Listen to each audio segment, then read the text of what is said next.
Welcome to the Mindset Architect podcast, where it's all about creating the life you want, the business you want, and making a real difference. Join us in unlocking the code to true success. And now your host, Tony Caliendo, Master Coach with REAL Coaching.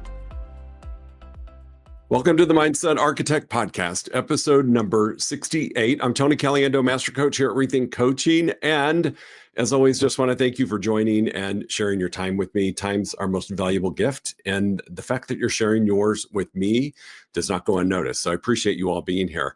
Today, I am really a fortunate human being. I have an awesome co-podcaster with me. Bunny Terry is here to join us. And truly, it's a privilege to have you with us, Bunny. I really appreciate you giving me your time.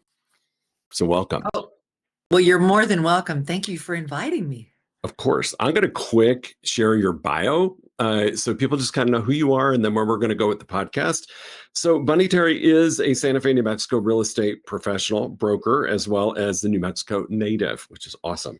She's the founder of the Bunny Terry Santa Fe real estate team and runs the Bell Tower Real Estate Group. What she's known for, and I've got to witness this firsthand, is client-focused, concierge-level approach. She's really done an amazing job building a thriving practice, prioritizes community collaboration and exceptional service. Author of an inspiring book, Lifesaving Gratitude, which chronicles her journey as a stage 4 colon cancer survivor and her commitment to living with purpose. In addition to her real estate work, Bunny is the host of her very own popular podcast, I Love New Mexico, where she shares her love for the land of enchantment and its vibrant culture.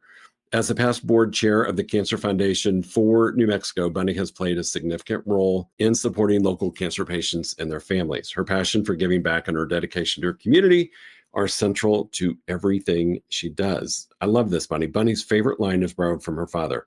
If life were any better, I'd have to be 2 people. I love that. So did he say that a lot? He did. And in fact, that's part of what, I wrote the book.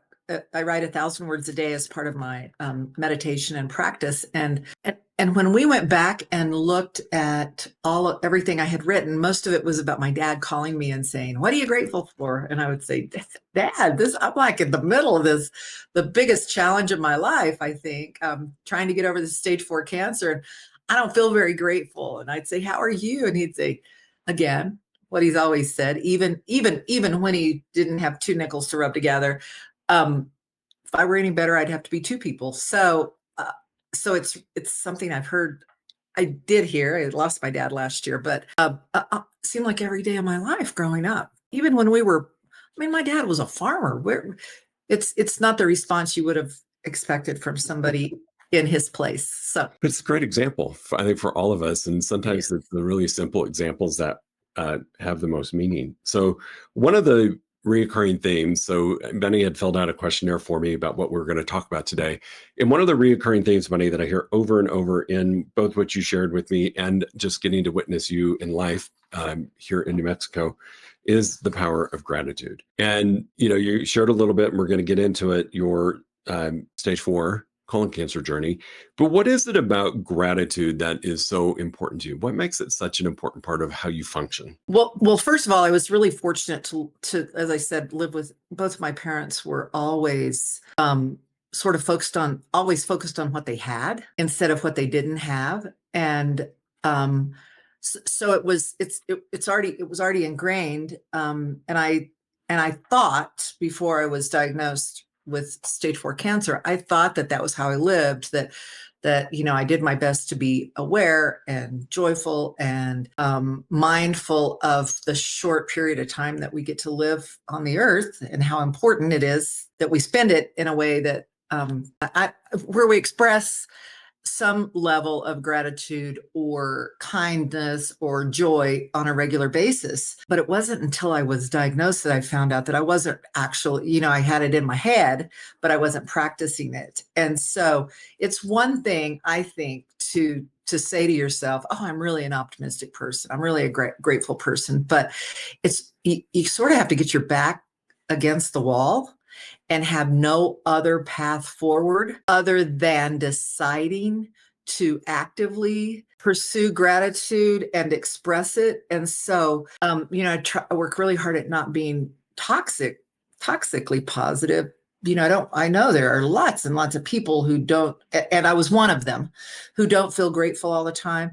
But what I've discovered is that if you really make that choice, it changes outcomes. I mean, that's why it's important to me. I think it changed my outcome. I mean, I want to be careful. I don't want to say that somebody else who has a similar diagnosis who doesn't express gratitude may or may not survive. This is just what worked for me. Yeah.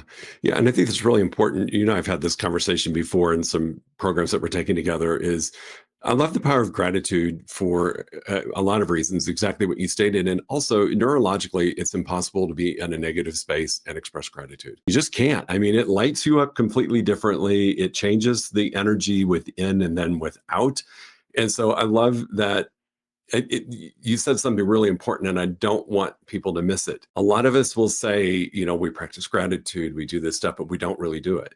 In our minds, we think we are, but we're really not actively participating in it. And you were put in a position that you made a decision that you were going to become active in expressing and enjoying the gratitude moment. So I think that's important to kind of walk the talk, because it's easy to say, oh, I'm grateful, and to not really grasp what it really means. Sometimes, I shared this with you, sometimes when you get in a space and you just can be grateful that you have air to breathe, you have to sometimes just bring it down to the, to the nitty gritty.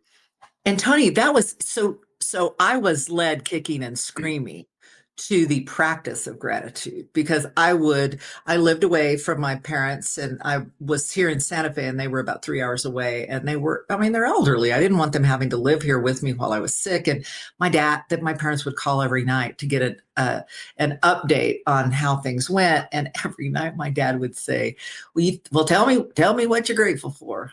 And I would say, Dad, I'm just not. I mean, I'm slowly losing my hair. I feel like crap all the time. My fingernails are peeling apart. I'm tired. I can't get off the couch. I can't even lift my computer some days to do my work. And he would say, I'm pretty sure you can think of something.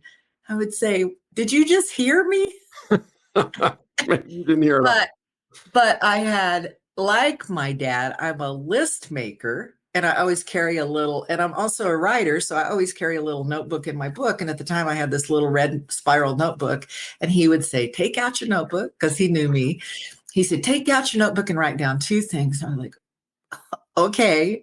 And, in the beginning, it was like that I have a full prescription of Ambien, and that my gut is not as bad yesterday as it was, or today as it was yesterday. I mean, it really started, and he would only say 2 things. He would say, just write down 2 things. You can tell me tomorrow night what they are. And I was just like, oh. I mean, I really would cover my eyes. I would be like, Dad, really? I mean, did you know my doctor said I have 12 months to live? He said, oh, well, we're not going to believe that. Just write it down. And so, kicking and screaming to the practice of writing things down. And he held you accountable, because you're going to follow up the next night with you. He did hold me accountable. He did. And I'm forever grateful for that. It's an amazing story, and I'm grateful that it worked. So kudos. Yeah. Well, I had a lot of great care, and a lot of people taking care of me. So there were a lot of things to be grateful for in that moment. And now I get to live this life that is beyond anything I ever imagined. Just so awesome. And so 2 things I want to highlight. And, you are incredibly involved in the community and volunteering. I talked to Reagan, who is on your team as one of your agents, and he shares all the stuff that you're doing. And have you always been like that, or is it something that came out of your journey? Well, I've always been, not only did I grow up in a family where people were always looked at what they had instead of what they didn't have, but they were also really all about giving back. And, they were volunteer EMTs and volunteer firemen, and, they were involved in their church. And, my mom was the first one who showed up, as all of our moms were, in the 60s and 70s, the first one who showed up with a casserole or soup, or my dad was the guy who would always help people if their car was broken down, stuff like that. So that's sort of ingrained, but I never did it at this level. I what happened is that after I got through with treatment and surgery and some more treatment and got through and got a no evidence of disease report from my surgeon, I got involved. I was really, this is in the book that I wrote. After going through that and having that be the big focus, getting well was this huge driver in my life. And when that was over, I was really depressed. You would think that somebody who had survived that sort of a diagnosis would be euphoric, but I didn't really know what to do with myself anymore. I had just spent months, over a year focused on just getting through the day in front of me. And when that was over, and when I'm sorry, when I stopped being the star of my own soap opera, I didn't quite know what to do with myself. And so I started reading about what cancer survivors do. And I saw that there was an organization based in DC that was called Fight Colorectal Cancer. And they were having some gathering in DC to lobby for changes in laws. And they had a scholarship. And I thought, well, you know what, I'll apply. I have no intention of winning it. And if I do, I don't have money for airfare. I mean, this is not going to work out anyway. Well, I got like a month later, I got a note that I had been chosen, and I had really been slogging through every day. I mean, I was working and I was doing a lot of writing and a lot of online digital marketing for different people. And that was how I was supporting myself, because I really wasn't well enough. I didn't have energy enough to get back into real estate full time. And I went to this event. People helped me, and I did a GoFundMe, and I got together the money to go to DC. And it was so powerful to be in a room of people who were just like me, many of whom didn't survive past the year that I met them at that event. But these were all people who were like, I'm getting outside of myself and I'm giving away my time and my energy. And the focus is no longer on how sad I am and how grateful I am that I finally survived. And that was so powerful to be involved that I knew then that the best way for me to make sense of what had happened, this diagnosis that I thought I was the healthiest person in the world. And I got this crazy diagnosis, and it helped me make sense of it. And it also was so powerful to take the focus off of myself and put it somewhere else. Yep. Yeah. Then it's funny. Reagan's mom, my mother-in-law, always says, if you're having a pity party for yourself, go volunteer, and you will really have gratitude pretty quickly, because usually you're in a different position than the person you're helping. And so I think that's really important, and to acknowledge, I mean, you went through a pretty major situation, and then when it's over, it's like, now what? Because I'm sure at some point you weren't sure if it was going to be over with you still being here. And so it's a lot to take in a process. So I love that you give back a lot for a lot of different reasons, but it does keep us in check. It keeps us in check about how fortunate we are.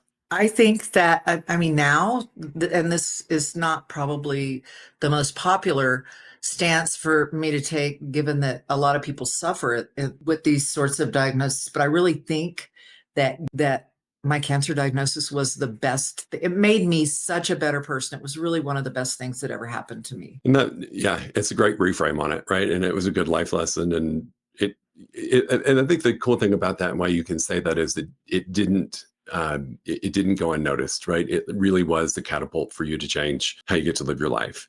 Where a lot of people would be just like, it's over, let's go, and go back to what they were doing before. But you took from it a great lesson and moved forward with it. So I think that's a really valuable awareness as well for other people that have been through something similar, of what is the lesson in it? How is it going to change your life and show up a little bit differently? So yeah, that's pretty cool. So there's this other part of your life that I love, and that's the really talented broker that you are. And again, I get to watch you in action because Reagan's on your team. And I've always admired you from afar, both when we were at KW and then now we are living in the same city. And so I admire what you've done. And for those who don't know, Bunny runs a really powerful team here in Santa Fe. And as you know, I've coached real estate agents and teams for over 14 years. And I get to see the inner workings of what you're doing.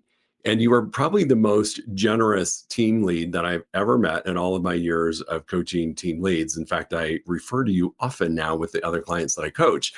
And, I don't know if that's just who you are by nature or how that came about maybe from your experience, but talk to me a little bit about when you decided it was time to have a team and how you've gone on this journey, because I know firsthand, it's not easy to build a team. It's not an easy journey. Well, so I actually had a team before that Okay. was not successful. And I think part of that was that I was, rather than choosing to have a team, I was at Keller Williams, and that's certainly a big focus of some brokerages is to create teams to create more revenue. And I in 2019, I had a team of 4 brokers besides me, and an assistant and a marketing person. And it made me crazy. And part of the reason it made me crazy was that I don't think at that point in time I knew why I wanted a team.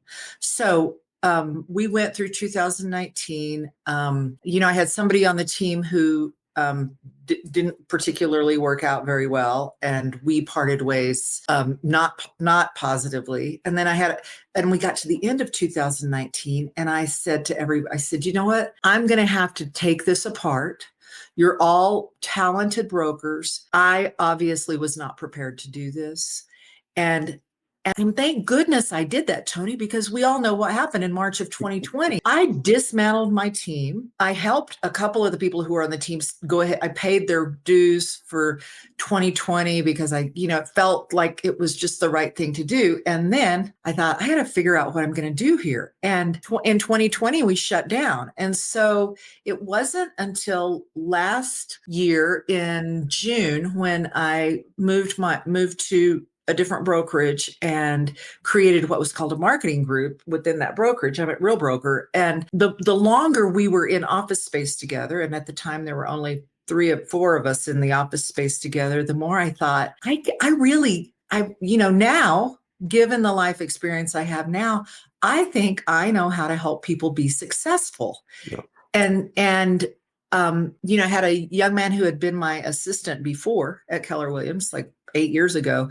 And he had an interest in real estate, and that's Adam.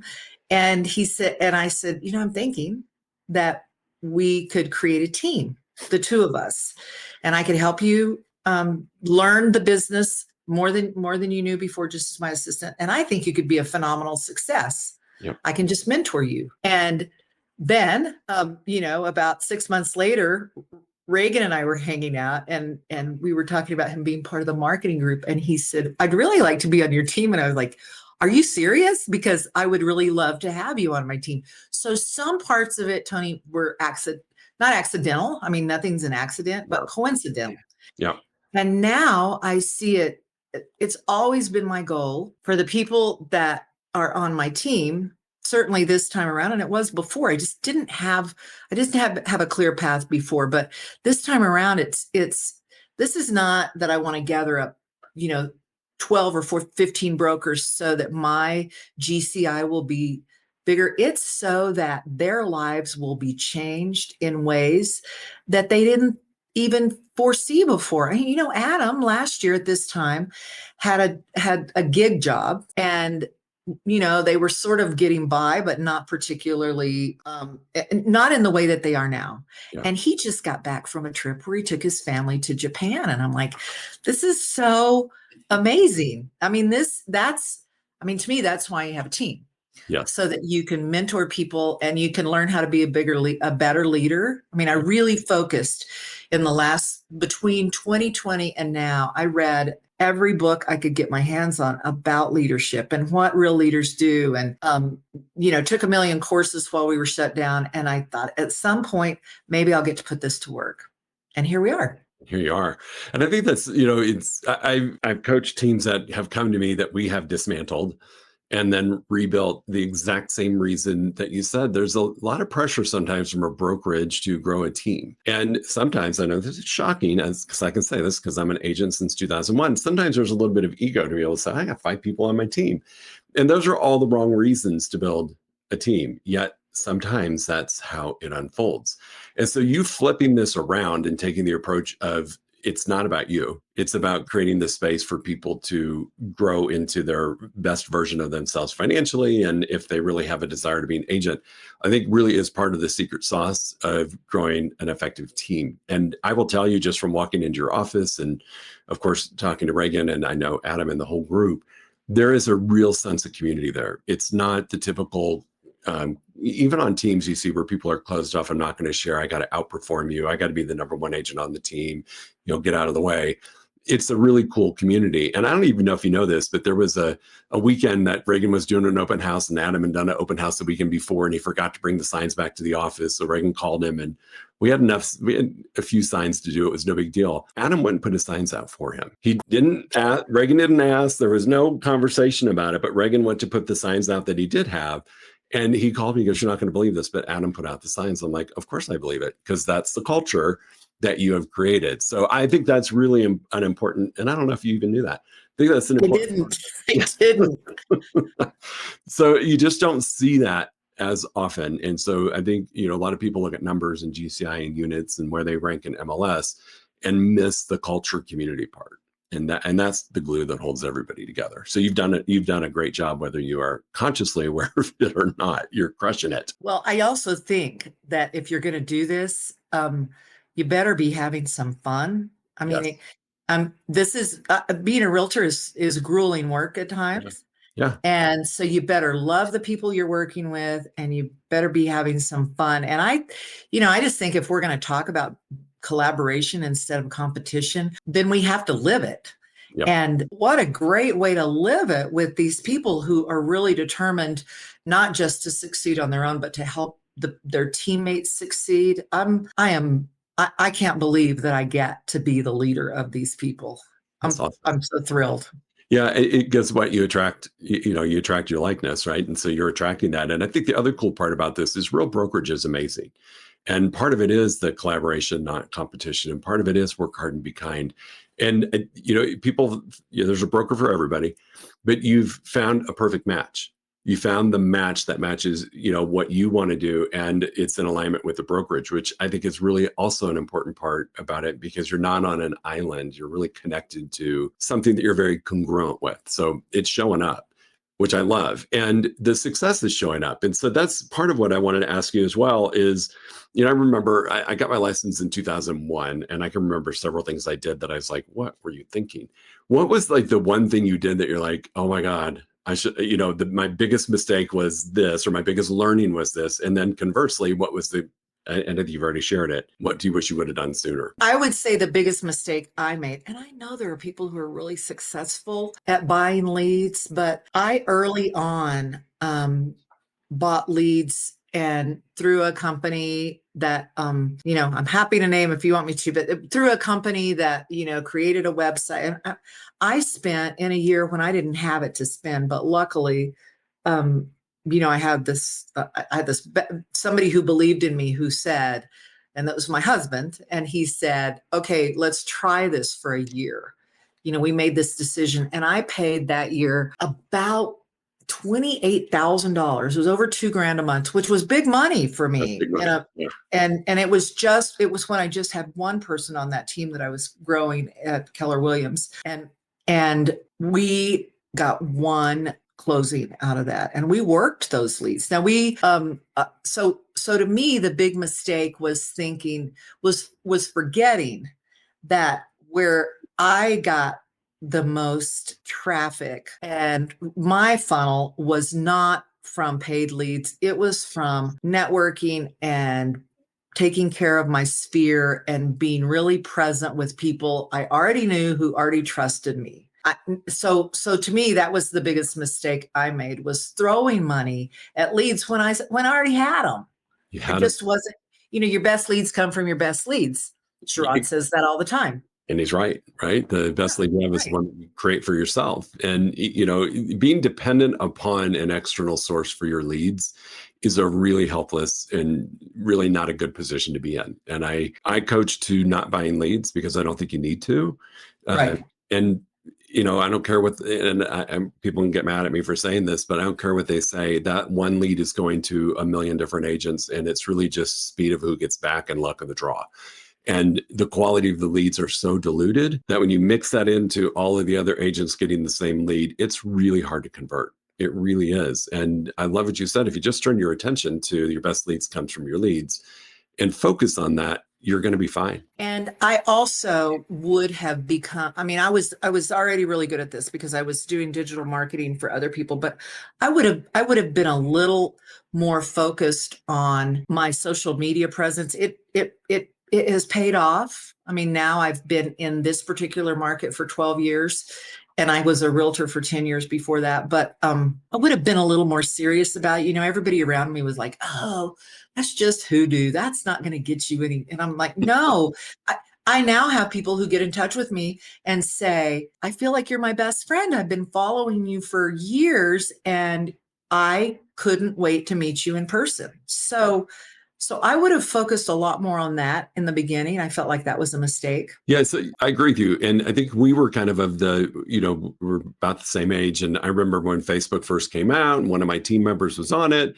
And this scared me away from social media for a long time. The poor guy is one of my buyer's agents posted that he was at a movie and one of his clients jumped him. It's like, well, I'm glad to see that you can spend time going to a movie and not helping me find a home. And I was like, oh my God. So I shied away from social media for a long time as well. And then I realized that was just a one-off. But there is, I think what you do well and what Johanna, your ops person, a marketing person does so well, is you do create somewhat of an intimate relationship via social. Like people feel like they really know you, your favorite spots, your love for the city, your love for real estate, it all shows through. So I think that's really great advice. And then the not paying for leads is brilliant advice. And I wish we could stop doing that as a profession because it's challenging. So if I was an agent right now who, let's be honest, 2024, statistically has been our most challenging year as real estate professionals, from units being down overall. We had a lot of things going on with National Association of Realtors. And I know you chose to make the market, not let the market make you, which is brilliant because you guys have had a great year this year. What advice would you give to an agent who's struggling right now and kind of focusing on all of the stuff that's not in our favor right now? I think you've got to, you really do have to give some attention to people who have already put their trust in you. Here's a great example. I had a call yesterday from somebody who was a former client of mine, and they're, I've stayed in touch with them and they get emails from me. And when we have a party at the office or when we do something, I always, but I don't individually reach out to them all the time. And I just about 3 weeks ago. So I always think if somebody comes to mind, that's my signal that I should call them. Yep. And in fact, I tell them that. So I call my client's name is Daphne. And I said, Daphne, you were just on my mind and it felt like this was the day I needed to call you. And she said, I'm so glad because Brent's having his surgery today. And I was like, I didn't realize that was happening, but we visited, and these are clients that I love, but I don't see them every month or I probably see them once a year. And that day after I knew they had the surgery, I fixed some soup like my mom would have done. We dropped it off. Johanna dropped it off at their house when Toby and I were leaving on a vacation. And today he called me. Wow. He called me yesterday and I didn't call him back because I got busy. And I finally called him back just now. And he said, well, I have a friend who's a financial planner in Houston. She's got a client who wants to move here. And that's just an example of how picking up the phone and calling somebody and saying, I was thinking of you. How are you doing? Don't say I'm checking in. We all agree that you're not, people don't want to hear that you're checking in, but people do want to hear that you're curious about their world. And that has happened to me so many times. So if you're struggling now, and Craig and I, Craig is in our marketing group, we were just having this conversation. He said, how do I reach out to all of my former clients? And I said, Craig, you just have to decide that every day you're going to call a minimum of 5 people that are in your database or that you did business with 5 years ago or Craig's a relatively new realtor. So he's about 5 years ago is when he began. But even if I say this to Adam, who is a brand new realtor, all you have to do is, so there's two things that happen. Your client or your friend or somebody who's a professional in town who needs to know that you were thinking of them and that you want to have coffee or lunch, or you have to reach out and make a contact of some sort, because action begets action, right? Yes, 100%. Yes. And we forget that, we sit and we're like, I don't know what am I going to do? Let me create one more e-blast. It's like, no. People want to hear your voice. They want to know that you're a live person. And here's what they want to know. They want to know that they can trust you, and they want to know that you're competent. But first they have to know that they can trust you. So it is, I hate the words back to basics because we've all worn them out, but it really is.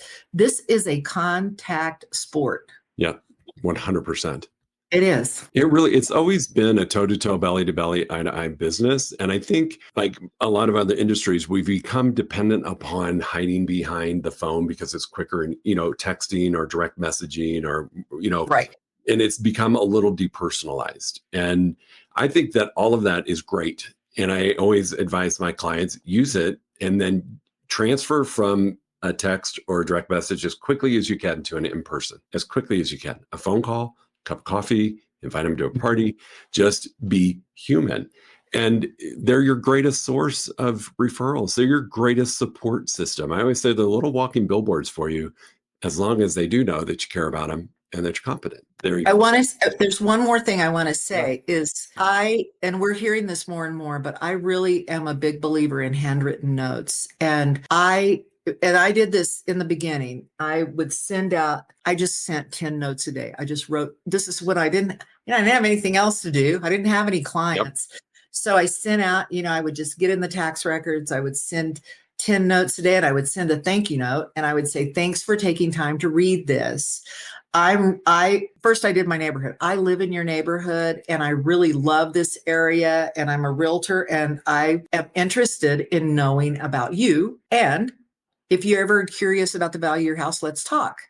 And invariably once a month, and I would put a card in there, no pressure. And invariably once a month, somebody would say, I found your card in our junk drawer and we're now going to relocate, et cetera. Or my cousin needs to move to town, et cetera. And handwritten notes really work. I just got a call the other day from somebody on the historic East Side that has a home in the millions. And they got a handwritten note from me last week. And they said, yeah, we need to visit. It's so powerful. It really is. And, we get hung up on what are we going to say? How are we going to do it? I always say, go to Target.